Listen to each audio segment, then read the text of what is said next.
السلام عليكم ورحمة الله وبركاته. ازيكم عاملين ايه؟ يا رب تكونوا بخير ومكملين مع بعض في سلسلة الاختراعات اللي بدأناها مع بعض في الحلقة اللي فاتت. والنهاردة معايا الفي ار بوكس او نظارة الواقع الافتراضي. خلينا نتكلم عليها ونستعرضها مع بعض، بس ما تنساش تشترك في القناة وتفعل زر الجرس وتدوس لايك لو الفيديو عجبك، ويلا بينا. طبعا دي محتويات العلبة زي ما احنا شايفين، فخلينا نبدأ بأول حاجة وهي القطعة الأساسية معانا اللي هي النضارة. دي الواجهة الأساسية زي ما احنا شايفين كده. ده شكل العدسات دي بتقدر تتحكم فيها من الجزء اللي فوق ده، بحيث ان انت تقدر ان انت ترجعها او انت تطلعها قدام. المفروض ان الكلام ده بيؤثر على جودة مشاهدة المحتوى يعني. آه، طبعا ده الجزء اللي بتقدر انت تلبس منه النضارة، وهنجربها مع بعض دلوقتي. والمفروض ان ده المكان اللي بيطلع منه الصوت، والجزء ده برضو بيتحرك تقريبا عشان لو حبيت تدخل ضوء للموبايل اللي هو جوه. وده المكان اللي الموبايل بيتحط فيه.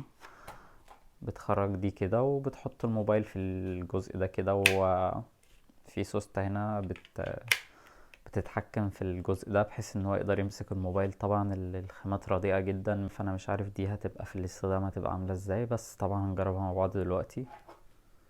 خلينا نحط دي هنا كده.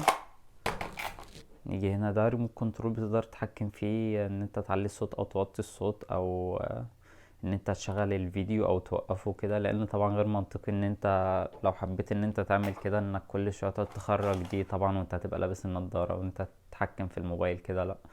وكمان تقدر تتحكم، يعني تقدر تستخدم الريموت كنترول ده في حاجات كتير، زي انت مثلا بعيد عن النضاره دي خالص، فانت ممكن تتحكم في الموبايل كامل عن طريقه، بحيث انت ممكن تعلي الصوت او توطي الصوت لو انت حاطط الموبايل بعيد عنك بشويه. طبعا بتجيب على اليوتيوب او على اي موقع وكده في ار فيديوز، بتكتب في السيرش في ار فيديو. طبعا الشيء ده ما بيقدرش يشغل اي فيديو بتقنية الفي ار يعني، او الواقع الافتراضي.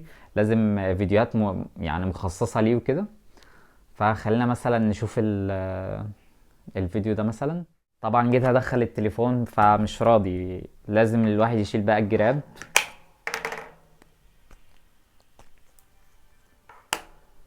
عشان تجرب الشيء الغريب ده.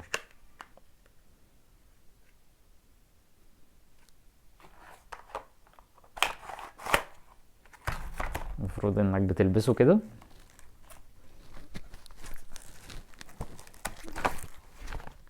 ايه ده؟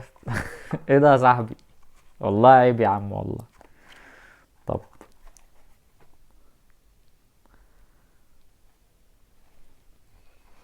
2,000 years later.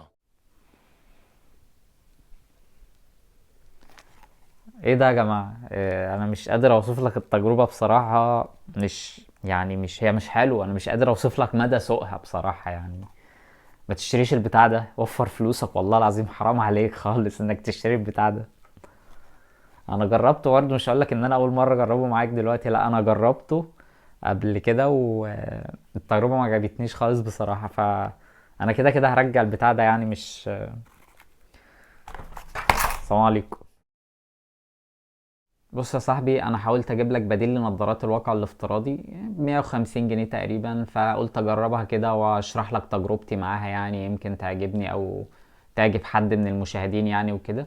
ولكن للاسف انا اتفاجئت بصراحة، يعني النضارة خاماتها رديئة جدا، ويعني ما تستاهلش اصلا انت تدفع فيها جنيه. كذلك برضو تيجي تلبس النضارة تبص تلاقي ده بيتخلع، فانا مش فاهم ليه برضو. دي حاجة سيئة جدا.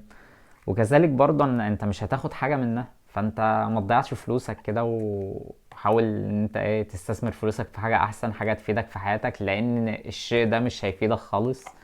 بالعكس يعني انا طبعا هرجعه اولا، يعني مش هكمل مع الشيء ده خالص، لان ما فيش منه اي فايدة. ولو حد قالك ان هي بديل لنظارات الواقع الافتراضي بسعر رخيص وكده، ما تسمعش كلامه، واوعك تسمع كلامه. وفر فلوسك، انت تعبان في الفلوس دي وشقيان فيها. وفر فلوسك لحد ما تجيب لك حاجه كويسه تفيدك وبس كده. لو حسيت انك استفدت من الفيديو ما تنساش تدوس لايك، وطبيعي لو عايز تشوفني تاني فانت تشترك في القناه كده وتفعل زر الجرس، وانتظروني ان شاء الله في سلسلة الاختراعات، مكمل فيها ان شاء الله، ومعايا برضو فيديوهات كتير بره سلسلة الاختراعات، معايا ساعات وسماعات كتير ان شاء الله. مش هسيب سماعة ولا ساعة في السوق غير لما اجربها. فانت لازم تتابعني كده عشان خاطر ايه، لو انت مهتم مثلا بالمجال ده وعجبك حاجة فانت هتلاقيها عندي على طول، هتدخل القناة هتلاقيها عندي، اتفرج عليها كده قبل ما تشتريها، بحيث ان انا ايه اقدر افيدك بمراجعتي عليها يعني. وبس كده، السلام عليكم.